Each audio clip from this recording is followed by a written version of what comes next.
गुजरांवाला से नवीद सुहेल की रिपोर्ट के मुताबिक महकमा सिविल डिफेंस का अफसर जमान शाह ने सहाफ़ी मोहसिन जट को तशद्दुद का निशाना बनाया और ज़बरदस्ती अपनी गाड़ी में बिठाकर पुलिस स्टेशन पीपल्स कॉलोनी में पेट्रोल बेचने का मुकदमा दर्ज करवा दिया।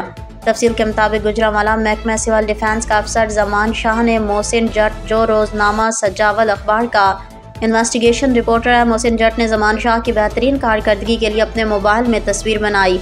जमान शाह ने बुरा मना लिया और मोहसिन जट से मोबाइल छीनने की कोशिश की। मोबाइल ना दिया, फिर ज़बरदस्ती अपनी गाड़ी में बिठाकर पुलिस स्टेशन पीपल्स कॉलोनी में पेट्रोल बेचने का झूठा मुकदमा दर्ज करवा दिया और फिर तशद्दुद का निशाना बनाया। और कानून के मुताबिक पेट्रोल बेचने के दिफात 286-285 है। जमान शाह ने 44.26 पेट्रोलियम मसनूआत की लगाई थी। कुछ दिन पहले मोहसिन जट जमान शाह के पास सिविल डिफेंस ऑफिस गया और गैर कानूनी कारोबार करने वालों के खिलाफ कार्रवाइयाँ करने का कहा। जमान शाह ने कार्रवाइयाँ करने से इनकार कर दिया।